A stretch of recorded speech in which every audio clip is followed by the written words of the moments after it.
नमस्कार, मैं हूं आपके साथ अंकिता पाल। बुलेटिन की शुरुआत करते हैं। केंद्रीय गृह मंत्री और सहकारिता मंत्री अमित शाह ने ट्वीट कर लाहौल और स्पीति में बचाव अभियान चलाने के लिए भारत तिब्बत सीमा पुलिस की माउंटेन बचाव टीम की सराहना की है। अमित शाह ने कहा कि आईटीबीपी टीम के सदस्यों ने अपनी जान जोखिम में डाली है। मानवीय उद्देश्य के लिए पैराग्लाइडिंग के दौरान एक दुर्घटना में अपनी जान गंवाने वाले अमेरिकी नागरिक के शव को खोजने के लिए पहाड़ों में 14,800 फीट की ऊंचाई पर चढ़ गया। मानवता के प्रति आईटीबीपी का समर्पण सराहनीय है।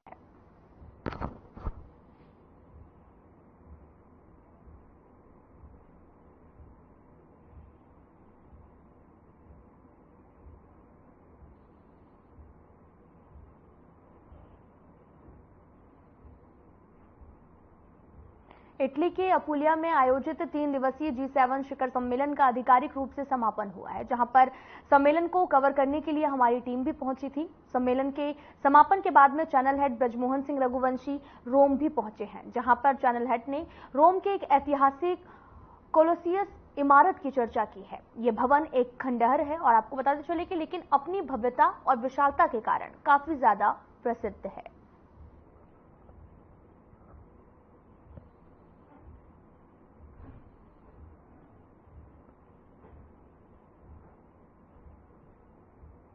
रोम में मौजूद हैं। जैसा आपने देखा कि हम G7 इटली में इस समय हम यहाँ पे आए हुए थे। बारी में G7 का वहां पे 3 दिवसीय कार्यक्रम था और वहां पे समापन होने के बाद से हम रोम पहुंच चुके हैं। और रोम में हम इस समय यहाँ पे कोलिज्म करके यहाँ पे ये बिल्डिंग है। ये बोला जाता है कि विश्व के जो 7 वंडर्स हैं उसमें से ये एक है। आप देख सकते हैं। मैं चाहूंगा अपने सहयोगी से कृपया वो दिखाएं यहाँ पे कोलिजियम। मैंने स्टोरी थोड़ा सा वो पीछे से अगर जाएंगे तो उनको वो ऊपर का लुक मिलेगा जो है। अगर वो थोड़ा पीछे से जाएं तो देख सकते हैं कि ये पूरा एक ऐतिहासिक इमारत है और ये माना जाता है कि विश्व के सबके पुराने ये इमारतों में से एक है। थोड़ा सा अगर हम अपने सहयोगी से बोलेंगे अगर यहाँ से वो बिल्डिंग पे द कोलिजियम स्टोरी करके अगर आ रहा है, थोड़ा और पीछे से जाएं और पीछे से वो उसको ले सकती हैं वो यहाँ से। आप ये देखिए, टेल्स इट्स अ स्टोरी, ये एक बोर्ड लगा हुआ है और यहाँ पे अभी आपको हम दिखाते हैं लगभग 60 से 70 हजार यहाँ पे टूरिस्ट आते हैं। हालांकि एक बड़ी अजीबोगरीब बात है, मैं आपको ये जरूर बताना चाहता हूँ कि हमारे देश में यानी भारत में इससे ज्यादा पौराणिक इमारतें हैं, लेकिन उसके बावजूद भी जैसे आप समझ सकते हैं कि पाश्चात्य संस्कृति का हमारे पूरे विश्व में इस प्रकार का कहीं ना कहीं उस पर एक ऐसा छाप है कि लोगों को लगता है कि अगर विदेश में जो चीज है वो सबसे बेहतर है, सबसे पौराणिक है। मैं चाहता हूं कि एक बार पूरा व्यू दिखाएं यहां से स्ट्रेट में कि देखिए कितने ज्यादा यहां से लोग आ रहे हैं और ये सभी लोग यहां पे इस पूरे पर्यटन स्थल को देखने आए। रोम में हम इस समय मौजूद हैं। इटली की राजधानी है रोम और हम जैसा कहते हैं कि विश्व के सबसे पुराने देशों में से एक है इटली। और आप देखिए किस प्रकार से यहाँ पे लोगों की संख्या है। यहाँ पे पूरे विश्व के ही पर आप लंबी लाइनें देखिए किस प्रकार से लोग यहाँ सिर्फ ये टिकट के लिए जो लोगों ने लिया है ये लंबी लाइन है, क्योंकि पूरा ये जो इमारत है इसमें तमाम तरीके के इसमें म्यूजियम है, बहुत सारे जो ऐतिहासिक इसमें चीजें हैं वो इसमें रखी गई हैं।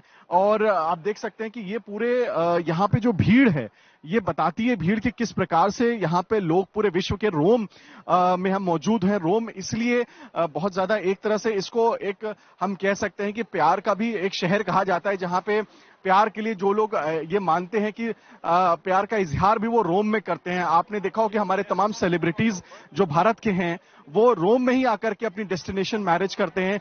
देश के हमारे जो तमाम बड़े दिग्गज जो लोग हैं, जिसमें जो बड़े बिजनेसमैन हैं, जिनको हम कह सकते हैं जो धनवान व्यक्ति हैं, वो रोम में आकर के अपनी डेस्टिनेशन मैरिज करते हैं। वो हनीमून के लिए भी यहाँ पे आते हैं। तो कि जैसे हमने आपसे बताया कि हमारे देश के जो नागरिक हैं, एक समय ऐसा होता था कि हमारे देश के जो नागरिक थे वो सिर्फ भारत में भ्रमण करने जाते थे या बहुत सारे जो भारत के नजदीक देशों में, लेकिन अब हमारे भारत देश के जो लोग हैं वो इस समय इटली तक आ चुके हैं यहाँ पे पर्यटन के लिए, खासतौर से रोम में मौजूद है। यहाँ पे हमें कुछ भारतीय लोग मिले और ये बड़ा सौभाग्य रहा कि हम यहाँ पे सबसे पहले हम इनसे बातचीत करना चाहेंगे। आप यहाँ पे इस बिल्डिंग को देखने आए हैं, क्या खास लगा आपको यहाँ पे और आप भारत में किस जगह से हैं? अपना नाम बताएं प्लीज। मेरा नाम चक्रधर है, मैं आंध्र प्रदेश से है और ये one of the 7 wonders of the world है ना, तो ये देखने के लिए बहुत मन है।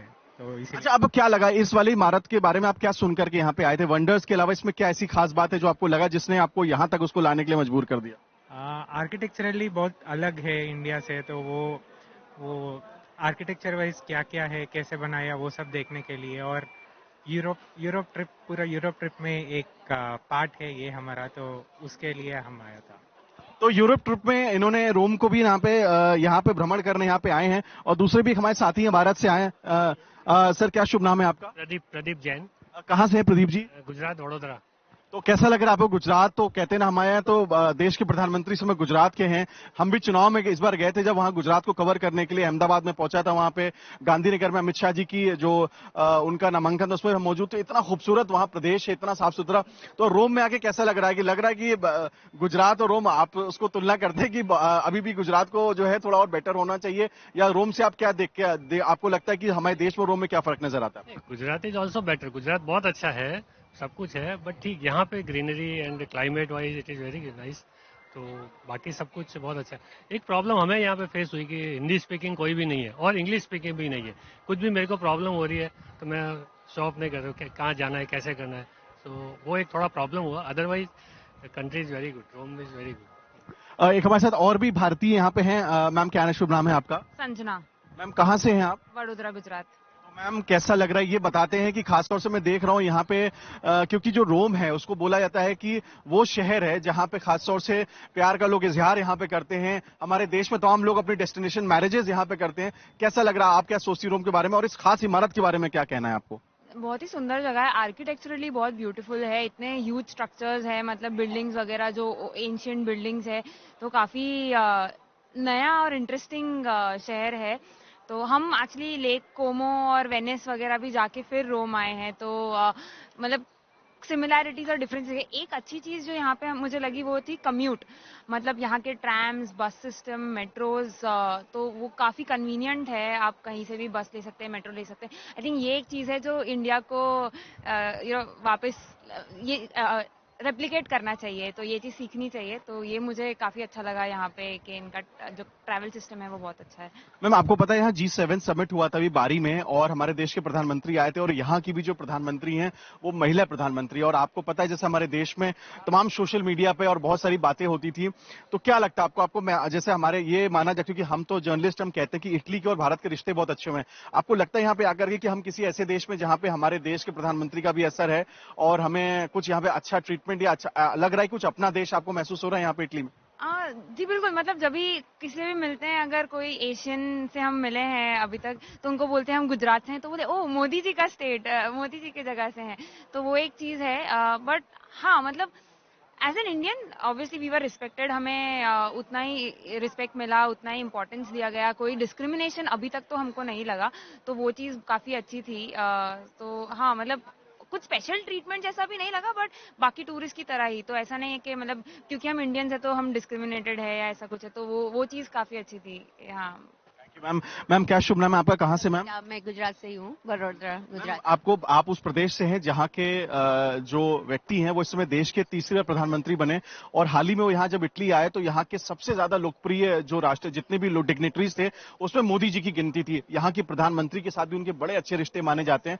इटली आकर के आपको कुछ लग रहा है कि जो आप टेलीविजन में देखती थी या सोशल मीडिया में देखते थे, आपको लगता है कि कुछ हमारे भारत की जो स्थिति 2014 से पहले थी, अब आप जब यहाँ पे अगर उससे पहले कभी आप आई हो, कुछ महसूस होता है आपको कि हाँ, हमारे लोग, जैसे अभी उन्होंने बताया कि हम लोग डिस्क्रिमिनेटेड नहीं महसूस होते, स्पेशल ट्रीटमेंट तो नहीं मिला, लेकिन डिस्क्रिमिनेशन नहीं में जो पहले एशियन या ब्राउन स्किन को हम कह सकते थे, ऐसा होता था। आपको कैसा लगा? अपने एक्सपीरियंस के बारे में बताइए प्लीज। ये मैं जरूर कहूंगी, क्योंकि मेरे और भी रिलेटिव्स हैं जो रहते हैं बाहर, तो सबने बोला मोदी जी के आने के बाद एक अलग इंपॉर्टेंस मिल रही है। ओ, मोदी जी के वहां से कंट्री से, वो पहले ही बोल देते हैं। अगर किसी को बोलते हैं तो बोले आप गुजरात से हो, तो सीधा मोदी जी का पहले नाम आता है। तो वो एक प्राउड फील होता है हमको। कंट्री बहुत सुंदर है, नो डाउट, और हम चाहेंगे कि इंडिया भी बहुत ही सुंदर है, लेकिन बस थोड़ी साफ सफाई जो मोदी जी करवा रहे हैं, नो डाउट गुजरात में है और स्टेट में होना बाकी है। तो मैं तो यही कहूंगी, east and waste India is the best. Thank you ma'am, हमसे बातचीत करने के लिए। तो ये थे भारतीय लोग जो यहाँ मौजूद थे, और उन्होंने बताया प्रधानमंत्री श्री नरेंद्र मोदी के बारे में भी, और खासतौर से इटली के साथ जो भारत के रिश्ते हैं वो ये कह सकते हैं कि वो ये कहते हैं कि हमें यहाँ पे आके लगा कि अपनापन जैसा है, और हमारे साथ बहुत हमें अच्छा महसूस हुआ। तो ये हमारे देश की संस्कृति और हमारे प्रधानमंत्री का कहीं ना कहीं वर्चस्व या हम उनका छाप देख सकते हैं जो हमें महसूस हो रहा है। आगे भी और दर्शकों से आपसे हम बातचीत करेंगे। तो आप देखिए, ये पूरा यहाँ पे ये पूरी लंबी लाइन लग चुकी है। मैं अपने सहयोगी से बोलूंगा कि देखिए, ये इस पूरी लाइन को दिखाइए, इस पूरी इमारत को देखने के लिए ये लंबी लाइन लग चुकी है। यहाँ पे टिकट इसके लिए, इस पूरी इमारत के लिए दिया जाता है और ये लोग तमाम पूरे विश्व से लोग यहाँ पे आए इस खूबसूरत इमारत को देखने के लिए। जी हाँ, रोम में स्थित ये जो इमारत है और ये लगभग यहाँ पे सबसे विश्व के 7 जो वंडर्स जिनको हम कहते हैं उसमें से इसकी गिनती है। आपको पता है कि ताजमहल भी उसमें हमारे 7 वंडर्स में से एक है। और ये देखिए, ये पूरी लंबी लाइन है जो लोग यहाँ से जा रहे हैं। ये हर वर्ग के लिए यहाँ पे लोग आते हैं, पूरे विश्व के तमाम देशों के लोग यहाँ पे, हालांकि यूरोपियन कंट्रीज के लिए लोग ज्यादा यहाँ पे आ रहे हैं, आप देख सकते हैं यहाँ पे। और लाइन बहुत लंबी है यहाँ पे, आप देखिए कि ये पूरे जो लोग हैं ये खासतौर से यहाँ पे पहुंचे हैं यहाँ पे, और ये पूरे टिकट लेकर के सीधे फ्री अंदर जाएंगे। हम कह सकते हैं कि भारत में भी तमाम ऐसी ऐतिहासिक इमारतें हैं, लेकिन इस बात का मुझे लगता है कि हमारे देश में भी थोड़ा प्रचार प्रसार होना चाहिए, क्योंकि विदेश में आकर के लोग जो ऐतिहासिक इमारतें, मैं इस ऐतिहासिक इमारत के बारे में कोई नेगेटिव टिप्पणी नहीं कर रहा हूं, लेकिन मैं ये देख रहा हूं कि जिस चाव के साथ लोग यहाँ पे अपनी इस इमारत को देखने के लिए रोम में आए हैं, वो चाव हमारे देश के तमाम ऐसी इमारतों में भी नहीं है। हालांकि ये 7 वंडर्स में से एक है, इसलिए इसकी भी एक गिनती है। और लोग लगभग यहाँ पे पूरे परिवार के साथ, लोग अपने मित्रों के साथ यहाँ पे आए हुए हैं। और आप देखिए कि किस प्रकार यहाँ पे लंबी लंबी लाइनें यहाँ लगी हुई हैं, टिकटों के लिए लोग आ रहे हैं। और यहाँ पे ये बताया गया है हमें कि लगभग 60 से 70 हजार पर्यटक ये यहाँ पे लगातार यहाँ पे आते हैं लोग यहाँ पे। और वो सारे पर्यटक यहाँ पे आप देखिए कि किस तरीके से वो यहाँ पे आते हैं देखने के लिए। और वो लगातार ये, क्योंकि सुबह से ये इमारत खुल जाती है, ऐतिहासिक इमारत है। यहाँ पे जो संस्कृति है, इटली की जो संस्कृति है, उसको भी इस इमारत में बताया जाता है खासतौर से, इसलिए भी इस इमारत की अपनी एक मान्यता है। लोग यहाँ पे लाइन लगा करके आए हुए हैं। आप देखिए यहाँ पे कड़ी धूप भी है इस समय। आप ये बहुत मौसम जो है यहाँ का अभी बहुत ज्यादा हम कह सकते हैं कि बहुत ज्यादा ठंडा नहीं है, लेकिन रोम हालांकि आमतौर से यहाँ बहुत गर्मी नहीं पड़ती थी, लेकिन इस बार खासतौर से यहाँ पे गर्मी ज्यादा पड़ रही है, आप देख सकते हैं। और उसके बाद से आप ये देखिए, यहाँ पे मैं चाहूंगा अपने सर्विस से एक बार पूरा नजारा यहाँ से दिखाएं प्लीज। और ये देखिए कि पूरा किस प्रकार से यहाँ पे ये इमारत की जो है ये सराउंडिंग्स है, यहाँ पे इस पूरे इमारत की एक सराउंडिंग है, आप देखिए। और यहाँ पे ये सब लोग यहाँ पे आ रहे हैं और ये सारे पर्यटक हैं। इटली के अलावा पूरे विश्व के यहाँ पे पर्यटक हैं, पूरे विश्व के तमाम देशों के पर्यटक यहाँ पे। रोम अपने आप में एक बहुत ही सुंदर शहर बोला जाता है, और इसलिए इस जो है इमारत को देखने के लिए यहाँ पे और भी खूबसूरत इमारतें हैं। यहाँ पे जो बहुत, इसको हम कहते हैं बहुत पौराणिक शहर है रोम, इसलिए भी लोग महसूस करते हो कि आज के पाश्चात्य जो संस्कृति, जो सभ्यता है, तो लोग अपनी पुरानी चीजों को लोग कहीं ना कहीं याद जरूर करते हैं, उसको देखना जरूर चाहते हैं। आप देखिए, मैं चाहूंगा कि अपने सहयोगी से इसकी भव्यता दिखाएं इस इमारत की। ये अपने आप में एक इसका आप देखिए एक स्ट्रक्चर है जो इसका, वो खूबसूरत है, बहुत ही जबरदस्त इसका स्ट्रक्चर है। और आप देखिए यहाँ पे ये पूरी तरीके से ये आपको यहाँ से थोड़ा उसका नजारा मिल रहा है। आपको क्रॉस का एक निशान भी वहां पे है। वहां के बारे में कुछ खास विशेष जो इस इमारत के बारे में खास टिप्पणी है, अगर क्लोजअप करके हमारी सहयोगी इसको थोड़ा नजदीक ला सके तो दिखा सके कि किस प्रकार से उसके बारे में ये बताया गया है। हालांकि इटालियन भाषा में उसको शायद लिखा गया है, इसलिए उसको इटालियन लोग ही सिर्फ समझ पाते हैं, लेकिन बहुत एक जबरदस्त मतलब भीड़ में यहाँ देखने को मिल रहा है। मैं कह सकता हूं कि रोम में मुझे लगता है कि आपको भी एक बार अपना जरूर यहाँ पे एक बार अपना मौका आपको यहाँ देना चाहिए, यहाँ पे आकर के, और यहाँ की संस्कृति और सभ्यता के बारे में आप यहाँ पे महसूस कर सकते हैं। क्योंकि हम जितना भी बता लें, लेकिन खास तौर से आप देखिए कि ये जो इमारत है, हमारे देश में भी इससे खूबसूरत इमारतें हैं, लेकिन कहते हैं ना कि जो जिस चीज का प्रसार और प्रचार बहुत बेहतर तरीके से हो सकता है, उसको लोग ज्यादा देखने को आते हैं। और खासतौर से यूरोपियन देश में अगर कोई भी जो चीज है या यहाँ का खाना है, यहाँ की सभ्यता, लोग बहुत ज्यादा प्रभावित रहते हैं। रोम से अपनी सहयोगी रोजी एंथम के साथ मैं ब्रिजमोहन सिंह रघुवंशी, इटली। तो सीधा आपको लिए चलते हैं वाराणसी, जहां पर किसान सम्मान सम्मेलन का आयोजन किया गया। किसानों को मोदी सरकार की बड़ी सौगात भी दी गई है। इसके अंदर लगातार तीसरी बार प्रधानमंत्री पद का गौरव प्राप्त करने वाले आदरणीय नरेंद्र मोदी जी का उन्हीं की काशी में आगमन हुआ है। बहनों और भाइयों, देश की आजादी के बाद 62 वर्ष के बाद यह अवसर पहली बार आया है जब देश के किसी राजनेता ने अपने दम पर, अपने बल पर, अपने कार्यों के माध्यम से देश के प्रत्येक तबके के जीवन में व्यापक परिवर्तन करते हुए अपनी लोकप्रियता के आधार पर लगातार तीसरी बार विजय प्राप्त करके प्रधानमंत्री पद की शपथ ली है। इस अवसर पर मां गंगा के इस यशस्वी पुत्र का, जिन्होंने अपने कार्यों के माध्यम से भारत को दुनिया के अंदर एक नई पहचान दिलाई है, जिनके नेतृत्व में एक नए भारत का दर्शन हम कर रहे हैं, जिनके नेतृत्व में आज उत्तर प्रदेश देश की एक अग्रणी अर्थव्यवस्था के रूप में आगे बढ़ते हुए कार्य कर रही है। आज आदरणीय प्रधानमंत्री जी का काशी में आगमन हुआ है। इस अवसर पर काशी के अन्नदाता किसानों की ओर से, काशी वासियों की ओर से, उत्तर प्रदेश वासियों की ओर से आदरणीय प्रधानमंत्री जी का मैं हृदय से स्वागत करता हूं, अभिनंदन करता हूं। बहनों और भाइयों, हम सब जानते हैं कि अन्नदाता किसान 2014 में आजादी के बाद पहली बार देश की राजनीति के एजेंडे का हिस्सा बना था।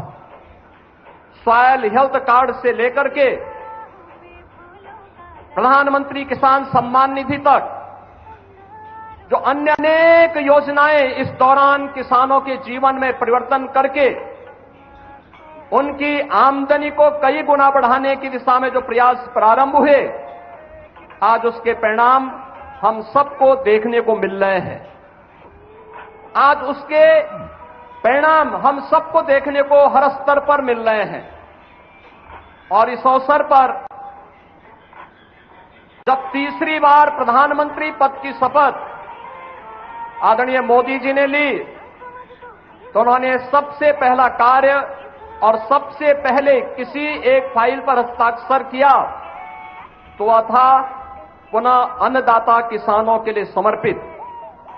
और आज देश के करोड़ों किसानों को प्रधानमंत्री मोदी जी के द्वारा प्रधानमंत्री किसान सम्मान निधि की इस नई सौगात के साथ इस नए अभियान का शुभारंभ होने जा रहा है। मैं इस अवसर पर उनके प्रति हृदय से कृतज्ञता ज्ञापित करते हुए आभार व्यक्त करता हूं। बहनों और भाइयों, हम सब ने बदलती हुई काशी को देखा है। एक काशी जो आज एक नए कलेवर और नई काया के साथ अपनी आध्यात्मिक और सांस्कृतिक पहचान को बनाए रखते हुए वैश्विक मंच पर अपनी एक नई पहचान बना रही है। यह नई काशी हम सबके लिए और पूरी देश को, पूरी दुनिया को अपनी ओर आकर्षित कर रही है। इस नई काशी के कायाकल्प के लिए पिछले 10 वर्ष में हजारों करोड़ रुपए न केवल लगे हैं, बल्कि दुनिया ने काशी को बदलते हुए देखा है। इस काशी को नए रूप में बदलते हुए देखा है। काशी के बारे में आम जन की जो श्रद्धा थी, जो आस्था थी, उस आस्था को पुष्ट और मजबूत होते हुए देखा है। इस अवसर पर इस नए भारत के शिल्पी के रूप में काशी के नए कलेवर और काया कल्प को करने वाले इस गंगा पुत्र का मैं उन्हीं की काशी में आप सभी अन्नदाता किसानों की ओर से हृदय से स्वागत करता हूं, अभिनंदन करता हूं। और इस अवसर पर प्रदेश, काशी और प्रदेश के और देश के जिन अन्नदाता किसानों को प्रधानमंत्री जी के कर कमलों से सौगात प्राप्त होने वाली है, उन सभी अन्नदाता किसानों का भी मैं हृदय से स्वागत करता हूं, उन्हें बधाई देता हूं। आप सबके प्रति भी इस अवसर पर आप प्रधानमंत्री जी के स्वागत के लिए यहां पर उपस्थित हुए हैं। और हम लोग कल देख रहे थे कि टेम्परेचर एकदम ऐसा था कि इतनी भीषण गर्मी में कैसे होगा, लेकिन आज जब प्रकृति और परमात्मा का संजोग होता है तो वह अद्भुत क्षण हम सबको आज काशी में देखने को प्राप्त हो रहा है। कितना सुहावना मौसम काशी का हो चुका है। इस सुहावने मौसम में अन्नदाता किसानों को मिलने वाली इस सौगात के लिए आप सबको हृदय से बधाई। आदरणीय प्रधानमंत्री जी का, केंद्रीय कृषि मंत्री जी का, आदरणीय राज्यपाल महोदय जी का हृदय से स्वागत और अभिनंदन करते हुए अपनी वाणी को विराम देता हूं। धन्यवाद। जय हिंद।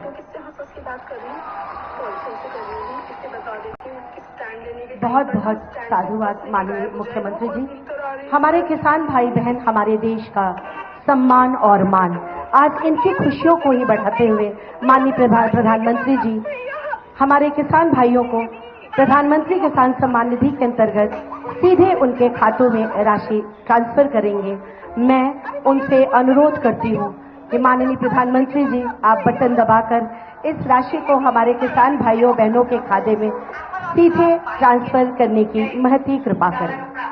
और क्या है ये प्रधानमंत्री किसान सम्मान निधि योजना, आइए देखते हैं इस वीडियो के माध्यम से। ये राशि ट्रांसफर हो गई। बहुत जोरदार तालियों से हम माननीय प्रधानमंत्री जी का एक बार पुनः अभिवादन करते हैं। किसान पूरी तरह से सशक्त और सक्षम बने, इस लक्ष्य के साथ हम निकले हैं। देश के किसानों को हर वो साधन संसाधन दिए जाए जिससे वो अपनी आय दोगुनी कर सके। ये मुस्कान है खुशहाली की, देश के मान की। ये मुस्कान है किसानों की, और इस मुस्कान की वजह है प्रधानमंत्री किसान सम्मान निधि योजना, जो अन्नदाताओं की आशाओं की जमीन को पिछले 5 वर्षों से इस तरह सींच रही है कि उनके जीवन में खुशी और आत्मविश्वास की फसल लहलहा रही है। माननीय प्रधानमंत्री जी की दूरगामी सोच का नतीजा है प्रधानमंत्री किसान सम्मान निधि योजना। लगातार तीसरी बार चुनी गई सरकार का पहला निर्णय किसानों के बारे में है। माननीय प्रधानमंत्री द्वारा पीएम किसान योजना की 17वीं किस्त की फाइल पर किया गया हस्ताक्षर मेहनतकश अन्नदाताओं के प्रति सरकार की प्रतिबद्धता को दर्शाता है। विश्व की सबसे बड़ी डायरेक्ट बेनिफिट ट्रांसफर योजनाओं में से एक प्रधानमंत्री किसान सम्मान निधि योजना में एक पारदर्शी प्रक्रिया के तहत सभी किसान परिवारों को 2000 रुपए की 3 समान किस्तों के माध्यम से कुल 6000 रुपए दिए जाते हैं। अब तक 16 किस्तों द्वारा 11 करोड़ से अधिक पीएम किसान लाभार्थियों को 3.04 लाख करोड़ रुपए से अधिक की धनराशि डायरेक्टली उनके अकाउंट में ट्रांसफर की जा चुकी है। प्रधानमंत्री किसान सम्मान निधि के तहत सालाना 6000 की किस्तें मिलती हैं। यह हमारे लिए एक वरदान साबित है। प्रधानमंत्री किसान योजना पंजीकृत कला पर आज पर्यंत 32,000 टंका पाई। इस योजना से किसानों के साथ समग्र कृषि का जीर्णोद्धार हुआ है।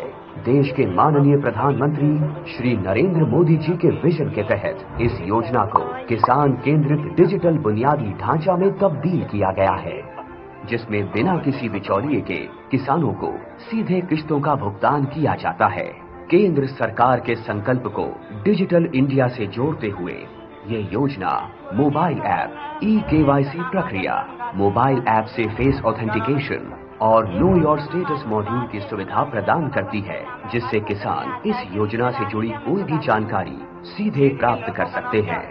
किसानों के जीवन को और आसान बनाने के लिए एआई चैटबॉट किसान ई मित्र बेहतर कल का एक नया आगाज है। किसान ई मित्र एआई चैटबॉट एक सच्चे दोस्त की भूमिका निभाते हुए योजना से जुड़ी सारी जानकारी चयनित भाषा में मुहैया कराता है। पीएम किसान की 17वीं किस्त के रूप में आज माननीय प्रधानमंत्री द्वारा 9.26 करोड़ से अधिक पात्र किसानों को 20,000 करोड़ रुपए की धनराशि सीधे उनके बैंक खातों में ट्रांसफर की जा चुकी है। केंद्र सरकार की एक और अहम पहल है कृषि सखी, जो ज्ञान और महिला सशक्तिकरण का अद्भुत संगम है। कृषि सखी अभियान द्वारा गांव की महिलाओं को पारंपरिक कृषि प्रथाओं से लेकर नवीन तकनीकों के बारे में प्रशिक्षण दिया जाता है, जो महिला किसानों को आर्थिक व सामाजिक रूप से मजबूत बनाता है। गांव की हर महिला को इस मुहिम से जोड़ने के लिए माननीय प्रधानमंत्री श्री नरेंद्र मोदी जी द्वारा 30,000 से अधिक स्वयं सहायता समूह का कृषि सखियों के रूप में प्रमाणीकरण किया गया है। कृषि सखी हमारी सहेली जैसी हैं और गांव-गांव में आती हैं, हमको खेतीबाड़ी के बारे में बहुत कुछ सिखाती हैं। ऐसे अनूठे प्रयासों से देश का किसान स्वाभिमानी, स्वावलंबी, सशक्त और आत्मविश्वासी बन रहा है।